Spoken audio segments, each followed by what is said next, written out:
नमस्कार. मेघवर्षा कथक अकॅडमीतर्फे तुमचं सगळ्यांचं सहर्ष स्वागत. नेहमी क्लास झाल्यानंतर आम्हा विद्यार्थिनींमध्ये अशी चर्चा होते की वर्षाताई नक्की कशा जगतात, कशा प्रकारे त्यांनी नृत्य ही साधना म्हणून स्वीकारलं किंवा कथक नृत्याच्या अनुषंगाने त्यांनी एवढे वेगवेगळे प्रयोग केलेत आणि इतकं छान ते आम्हाला शिकवतात, घडवतात. तर त्यांच्याविषयी जाणून घेण्याचा एक छोटासा प्रयत्न म्हणून आज अनायासे ताईंनी आपल्याला वेळ दिलाच आहे. तर आपण त्यांच्याविषयी वेगवेगळे प्रश्न विचारून माहिती जाणून घेऊ. मेघवर्षाच्या सगळ्या विद्यार्थिनींतर्फे तुमचं हार्दिक स्वागत. धन्यवाद. ताई, मला कथक नृत्याच्या अनुषंगाने तुमचा लहानपणापासूनचा प्रवास, तुमच्या आई वडिलांची विषयीची माहिती, म्हणजे हा कलेचा उगम तुमच्यामध्ये कसा झाला आणि तुम्ही त्या संदर्भामध्ये कसं कसं लहानपणापासून काम करत गेलात त्याविषयी जाणून घ्यायला मला खूप उत्सुकता आहे. नक्कीच. माझे वडील सुप्रसिद्ध गायक बी सायन्ना आणि आई बी सुहासिनी. तर त्यांच्या घरामध्ये मला जन्म घेता आला आणि त्यांच्यामुळे, त्या दोघांमुळे मला ह्या कला शिकता आल्या. मी देवाचे खूप खूप आभार मानते की मी या घरामध्ये जन्म घेतला. त्यांच्या रियाजाबद्दल ऐकलं तर म्हणजे मी फक्त ऐकायचे की त्यांचे रियाज कसे असायचे. तर ते साधारण 3:30ला पहाटे उठायचे, तानपुरा घ्यायचे आणि मी प्रॉपर म्हणजे माझा जन्म झाला तेव्हा भवानी पेठेत आम्ही राहायचो. तर तिथे एक देऊळ होतं, त्या देवळामध्ये त्यांचे रियाज चालायचे. तर तेव्हा ते सा लावून बसायचे आणि तेव्हाचा तो रियाज आणि त्यांचा तो आवाज, पहाडी आवाज म्हणायचे माझ्या वडिलांच्या आवाजाला. आणि मुख्य म्हणजे ते मोहम्मद रफीचे खूप चाहते होते. तर त्यांनी मोहम्मद रफीची खूप गाणी गायली आहेत. त्यांचे गाण्याचे कार्यक्रम व्हायचे मोठे मोठे. आणि आत्ता जसे बँड आहेत मोठे मोठे, त्या वेळेस पार्टी नावाने असायचं. म्हणजे एक सिक्वेन्स जर आपण हे केला तर त्या काळी पार्टी, त्यानंतर ऑर्केस्ट्रा आणि आत्ता बँड, अशा पद्धतीने. म्हणजे आत्ता जे चाललं तेच त्या काळी सुद्धा होतं. वाद्य भरपूर होते आमच्याकडे. मग ती माझी हिस्ट्री आहे. इतिहास म्हणला तर तो आहे. म्हणजे मला वडील म्हणजे माझ्यासाठी देवच आहे. आणि आईला गाण्याची खूप आवड होती, त्यामुळे आई त्यांचे कार्यक्रम पाहायला जायची. आणि कार्यक्रम पाहता पाहता त्यांचं म्हणजे मन जुळलं आणि त्यांनी लव्ह मॅरेज केलं. आणि आईचा आवाज खूप सुंदर होता. म्हणजे अगदी वरच्या पट्टीत जो सी शार्प आत्ताच्या ह्याच्यात स्त्रियांचा आवाज तसा लागत नाही, पण त्या पट्टीचा आवाज होता. आणि आई वडिलांना साथ द्यायची गाण्यासाठी. तर हे माझं बॅकग्राऊंड आहे. खूपच सुंदर. वर्षाताई, बी सायन्नांबद्दल आणि बी सुहासिनी ताईंबद्दल एवढं सुंदर माहिती ऐकल्यानंतर आता मला एक गोष्ट जाणून घेण्याची उत्सुकता लागली आहे की संपूर्ण घराण्याची पार्श्वभूमी संगीत असताना किंवा गाणं असताना तुम्हाला कथक नृत्याकडे कसं काय वळावं असं वाटलं? कथक नृत्याकडे वळण्याचं एकच कारण आहे की वडिलांची इच्छा होती की आईनी फक्त गाण्यावर फोकस करू नये. तिने नृत्याचं शिक्षण, अगदी शास्त्रीय नृत्य शिकावं. आणि त्या काळामध्ये बाळासाहेब गोखले सर म्हणजे अगदी त्यांच्याकडे इतके मोठे मोठे कलाकार शिकून गेले. आणि वडील त्यांच्याकडे साथ संगत करायला जायचे, हार्मोनियमला लहरा वगैरे वाजवायला. तर त्यांची ओळख खूप चांगली होती. तर वडिलांची इच्छा होती की आईने बाळासाहेब गोखले सरांकडेच शिकावं. शिकलं तर त्यांच्याकडे शिकावं, नाही तर शिकू नये नृत्य. इतके नाही, पूर्वीची लोकच इतकी ठाम होते की काय शिकायचंय, कोणाकडे शिकायचंय. आत्तासारखं एवढं ऑनलाईन जे आता चालतायत असं काहीच नव्हतं पूर्वी. पण प्युरिटी एवढी होती की वडिलांची इच्छा होती की आईने तिथे शिकावं. आणि वडिलांना कोण नाही म्हणणार. तर आईने त्यांच्याकडे शिक्षण सुरुवात केली. आणि लग्न झाल्यानंतर केल्यामुळे आम्ही दोघी लहान होतो, मी आणि माझी बहीण. तर आई आम्हाला घेऊन प्रॅक्टिसला जायची आणि वडील साथीला असायचे, त्याच्यामुळे अख्खी आम्ही घरच तिथे असायचं. म्हणजे भरतनाट्य मंदिरला मी माझं माहेर घरच समजते, इतकी मी तिथे लहानाची मोठी झाली. तर या पद्धतीने कथकची खरी सुरुवात झाली. आता सांगितलं तसं तुमच्या आई यांना आपल्या कलेच्या प्रांतामध्ये बाई म्हणून कॉमनली ओळखलं जातं. हो. तर त्यांना बाळासाहेब गोखले सर शिकवत असताना तुम्ही त्या कथ्थकचं शिक्षण घेतलं का तुमच्यासाठी बाळासाहेब गोखले वेगळ्या रीतीने शिकवणी करत होते, याबद्दल जाणून घ्यायला मला आवडेल. खरं तर आत्ता जी प्रथा आहे की आम्ही क्लास लावलाय, डान्सचा क्लास लावलाय, त्यावेळेस तसं काही नव्हतं. गोखले सरांकडे शिकायला जायचा एवढाच एक उद्देश होता. गेल्या गेल्या डायरेक्ट शिकवायला जायचे नाही. आधी त्या ते गुरु कसे आहेत, स्वभावाने कसे आहेत, गुरूंची इच्छा आहे की नाही शिष्याला शिकवायची, इथून ती सुरुवात व्हायची. मग त्यांच्या काही गप्पा असतील किंवा काय, मग ठीक आहे सुहास म्हणायचे गोखले सर आईला, बरं सुहास उभी राहा, थोडंसं बघू पाय मारता येत आहेत का, मग पायाची क्वालिटी कशी, मग फुटवर्कवर आधी काम केलं जायचं. मला अजिबात नृत्याची आवड नव्हती पहिल्यापासून. आई आणि बहीण दोघी शिकायला लागल्या होत्या आणि मी अशी एकदम गबदुली होते. तर तिथे एक भरतनाट्य मंदिरच्या बाहेर एक बदामाचं झाड, बदामाचा आकार असतो ना तो तसा बदामाचं झाड आहे आणि ते साधारण उन्हाळ्यात वगैरे ती पानं आतमध्ये येऊन पडायची. तर मी त्या खिडकीमध्ये जाऊन ती पानं आपली ते काढायचं, ते बदाम मला वाटायचं तेच बदाम आहे त्यावेळी, पण ते खात बसायचे मी. माझ्याकडे कोणाचंही लक्ष नसायचं, पण हळूहळू असं करत करत मी आपोआप हातात हात असं घेऊन एका बाजूला तत्कार करायला लागायचे. साधारण मी 2.5 वर्षाची वगैरे होते. पण खरं शिक्षण बहिणीचं आणि आईचं चालू होतं आणि मी एका बाजूला एक बघ्याची भूमिका करत मला पण येतंय की काय, आणि वडील समोर असल्यामुळे मला काही वेगळं करायचं हे नव्हतं, म्हणून मग हातात हात घेऊन मी तिथून तत्कार करायला लागायचे. तत्कार म्हणजे 1 2 3 4 पावलं मारायची. क्या बात आहे. आत्ताच सांगितल्याप्रमाणे तुम्हाला तर कथ्थकची आवड नव्हती, पण तरी सुद्धा आज तुम्ही स्वतः कथ्थक अलंकार आहात. मेघवर्ष कथ्थक अकॅडमीच्या एवढ्या ब्रांचेसचा पसारा तुम्ही अगदी सहजपणे सावरता आहात. मग असं असताना कथ्थकच्या शिक्षणाकडे तुम्ही कसं काय वळाला? त्यावेळी आपल्या आवडी काय आहेत ह्या पाहिलं नाही जायचं.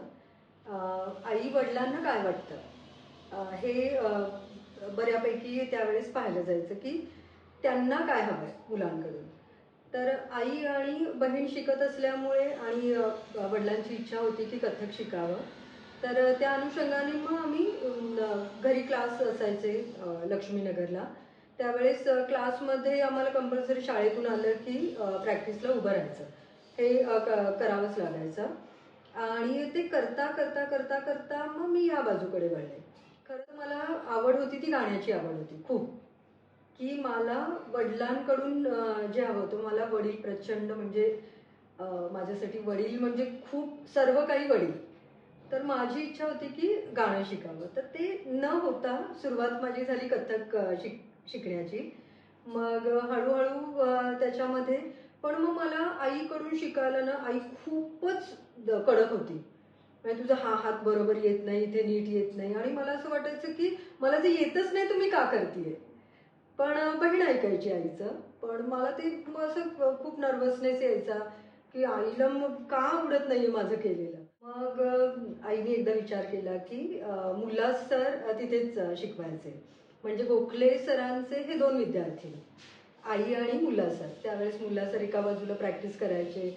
म्हणजे तोही मी एक पॅच बघितलेला आहे की रियाज करणं काय असतं. मग मुल्ला सरांशी बोलून आईने सांगितलं की तुम्ही हिला शिकवाल का. म्हणजे ही नंतरची गोष्ट आहे खूप, म्हणजे गोखले सर जेव्हा गेले त्यानंतरची ही गोष्ट आहे की जेव्हा क्लासेस आईने सुरुवात केली आणि त्यानंतर मी शिकत नव्हते आणि आईची इच्छा होती की दोघींनी शिकावं. आणि मग असं करत करत करत मग मुल्ला सर स्पेशल क्लास घ्यायला यायचे. म्हणजे आमचं भाग्यच आहे की स्वतः गुरु घरी येऊन शिकवायचे. आणि मग मी त्या काळी मात्र शिकायला सुरुवात केली, पण हे सगळं बळजबरीने चालू होतं की हिने शिकावं, हिने काहीतरी करावं. मग असं करता करता करता भरतनाट्य मंदिरला मग मी एकदा गेले होते. मुल्ला सर म्हणले आता तुम्हाला तिथे यायला लागेल. मग मी त्यावेळेस तिथे बेलसरे सरांना बघितलं. तोपर्यंत मला काहीही माहिती नव्हतं. फक्त बेलसरे सर तिथे कोणीतरी शिकवतात. मुल्ला सरांचं झाल्यानंतर बेलसरे सर गाण्याच्या अनुषंगाने कथक शिकवायचे. क्लासमधून निघताना सर यायचे आणि त्यावेळेस एक बॅच उभी राहायची. म्हणजे मला वाटतं स्वरूपताई, नंतर चित्राताई वगैरे अशा सगळ्या ताया माझ्या काळातल्या होत्या. तर त्या इतक्या दिसायला सुंदर आणि इतक्या सुंदर नृत्य करायच्या की मला ते आवडायला लागलं हळूहळू.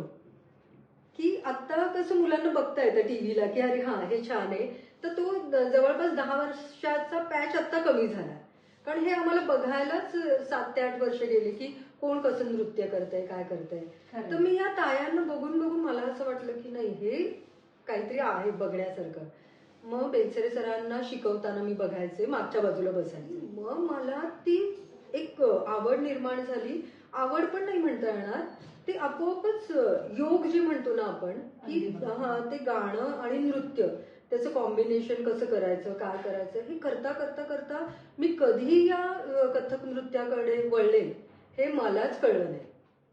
आत्ताच तुम्ही सांगितलं तसं मुल्ला सर, त्यानंतर बेलसरे सर, हे तुम्हाला सगळे गुरु म्हणून लाभले. तर यांच्याबरोबरच अजून कोणी तुम्हाला गुरु म्हणून आयुष्यात लाभले का? आणि या सगळ्यांची काय वैशिष्ट्य होती? म्हणजे ह्या सगळ्यांकडनं तुम्ही वेगवेगळं काय शिकलात? हे जाणून घ्यायला खूप आवडेल. खरं तर सुरुवात आईकडून झाली. म्हणजे प्रॅक्टिस करायची ही आईच्या समोर. पण जेव्हा आईला वाटलं की नाही, आता आपल्याशिवाय हे कोणीतरी यांना शिकवलं पाहिजे, मग मुलं असं यायचे. आणि भरतनाट्य मंदिरला जेव्हा मी प्रॅक्टिस करायचे तेव्हा खरी जी बोलांची परण वगैरे आहे किंवा जो काही नृत्य प्रकार, तो मुल्ला सरांनी प्रचंड प्रॅक्टिस करून घेतली. म्हणजे मूळ सांगायचं म्हणलं तर माझ्याबरोबर शिकणारे कैलास काकडे, सतीश साकीना, अप्सर सरांचा मुलगा, तर हे सगळे मुलं माझ्याबरोबर होती आणि मी एकटीच त्यांच्याबरोबर प्रॅक्टिसला असायचे. म्हणजे माझी प्रॅक्टिस व्हायची ती त्यांच्या लेवलला व्हायची. म्हणजे एक मुलगी नाचते असं नाही, तर मुलांबरोबर जी ताकद असायची त्या ताकदीने मला नाचायला लागायचं. तर अशी सुरुवात झाली. आणि खासियत म्हणजे मुल्ला सरांचे जे शिकवण्याची पद्धत अप्रतिम. म्हणजे एक एक अंग धात्र कथुंगाचा जो आहे तो म्हणा किंवा बनारस घराण्याची जी अगदी टिपिकल शैली आहे ती इतकी सुंदररित्या सरांनी मला शिकवली आहे. मी भाग्यवान आहे की मला सगळे अंग माहिती आहेत बोलांचे. आता काही पद्धतीने मुलींना थोडंसं चेंज करून सांगावं लागतं, पण जी प्युअरिटी आहे ती माझ्याकडे आहे. खरं कौतुक आहे. त्यानंतर बेलसरे सरांकडची जी खासियत सांगायची म्हणलं तर मला जवळपास माझा अख्खा जन्म जाईल त्याच्यामध्ये. कारण या क्षेत्रामध्ये येण्याचं एकमेव कारण म्हणजे बेलसरे सर. तर गाण्याच्या अंगाने मला मुळात गाणं खूप आवडायचं, त्यामुळे गाण्याच्या अंगाने कसं शिकवलं पाहिजे, तर ह्या पद्धतीने मी हळूहळू जसं आता मुलींनाही शिकवते, तुम्हाला सगळ्यांना शिकवते, तर ह्या पद्धतीने मी शिकवत गेले. आणि त्यांची ती खासियत आहे की बोल करताना संगीत कसं आलं पाहिजे, गाणं कसं आलं पाहिजे नृत्य करताना, आणि गाताना नृत्य कसं दिसलं पाहिजे, हे कॉम्बिनेशन मी खूप शिकले सरांकडे. की एखादा बोल असेल तरी त्याच्याकडे बघताना एक एक्सप्रेशन कसं द्यायचे. बऱ्यापैकी काय होतं, बोल करताना कोणी एक्सप्रेशन देत नाही. नृत्य हा भागच असतो की त्याला काही तुम्ही अभिनय करू नाही शकत.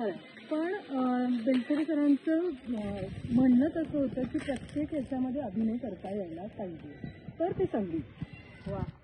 मग एकदा आम्ही गुरुजींचं वर्कशॉप केलं होतं, गंगाणे गुरुजी, आणि एक वेगळं घराणं पाहिजे म्हणून. मग त्यावेळेस मग मी जयपूर घराण्याचं थोडंसं गुरुजींकडून शिकले. त्यांचे जवळपास 7 ते 8 वर्कशॉप मी केले होते. मग आणि हे शिकवलं ते मला बेलसरे सरांनी शिकवलं की दुसरा फक्त आपण आपलं कसं करतो, आपण किती छान करतो हे नाही, दुसराही कसा करतो आणि त्याच्यामधले खासियत कसे कसे पाहायचे. आणि गंगाणे गुरुजी म्हणजे प्रचंड माणूस आहे.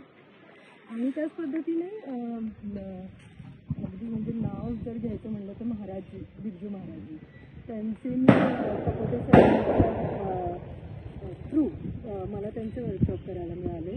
पण खूप त्यांच्याकडून शिकायला मिळालं, फक्त त्यांना खूप पाहता आलं. हां, तर हे असे गुरु म्हणून लाभले. पण माझे मूळ गुरु म्हणजे मुल्ला सर आणि बेलसरे सर. प्रश्न हा खूप अवघड आहे. कारण मुल्ला सर म्हणजे अगदी आईसारखं त्यांनी माझ्यावर प्रेम केलं. म्हणजे बेलसरे सर प्रचंड कडक. म्हणजे ते जिन्याने जेव्हा यायचे त्यांची वेळ म्हणजे जेव्हा ते यायचे तेव्हा बरोबर घड्याळात 7 वाजलेले असायचे भरतनाट्य मंदिरला. काय सांगता? इतकं परफेक्शन प्रचंड. आणि त्यांची ती शबनम बॅग असायची कायम आहे, म्हणजे अजूनही ते त्याच तोऱ्यात येतात.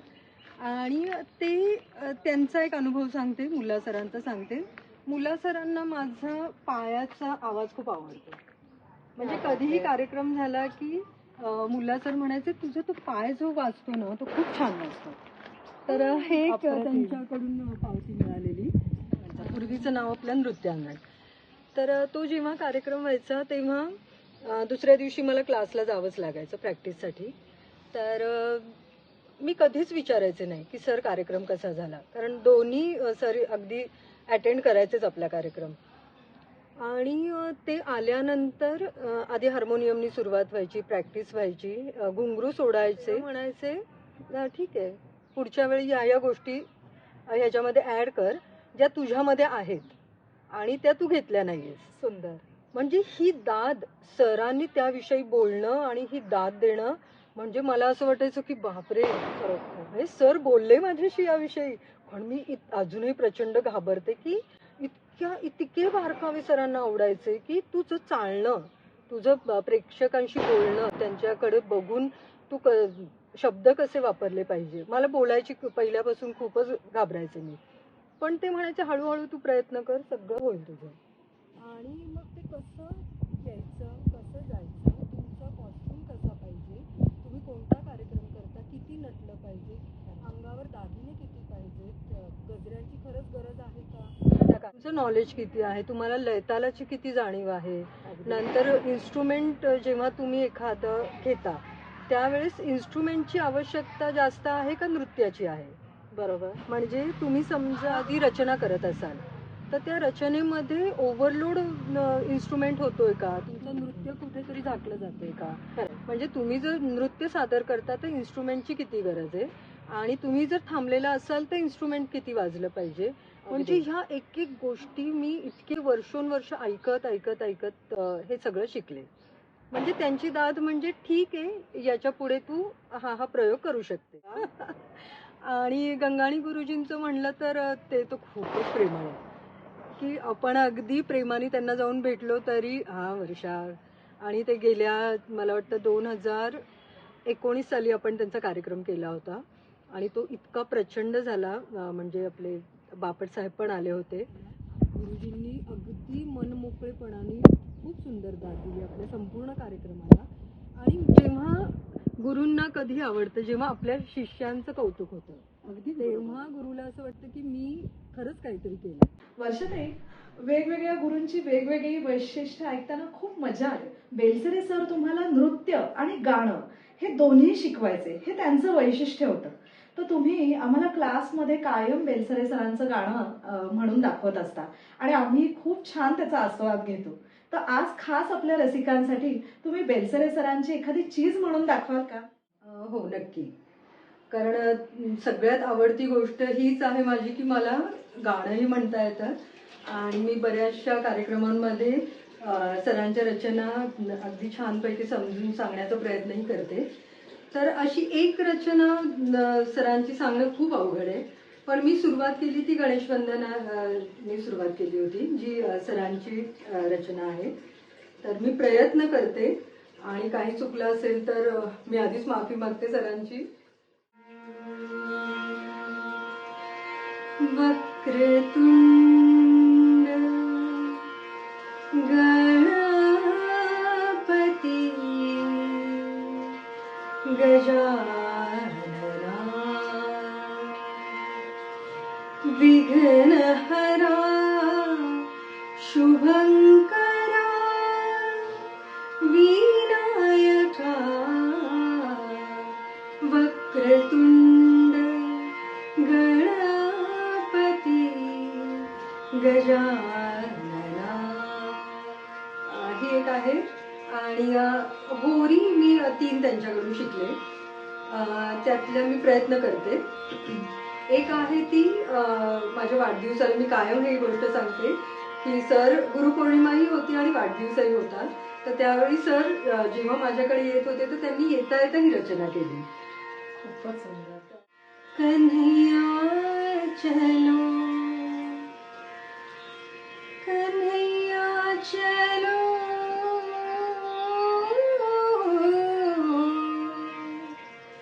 कन्हैया चलो हम संग खेलो होरी. म्हणजे राधेचा एक प्रश्न असतो कृष्णाला की तू सगळ्या सवंगड्यांकडे कायमच असतो. हा सगळ्यांचाच प्रश्न आहे की तू मलाच फक्त वेळ देत नाही आणि सगळ्या सवंगड्यांना वेळ देतो. तर एक फक्त छोटंसं की मी सुरुवात ती कशी आहे.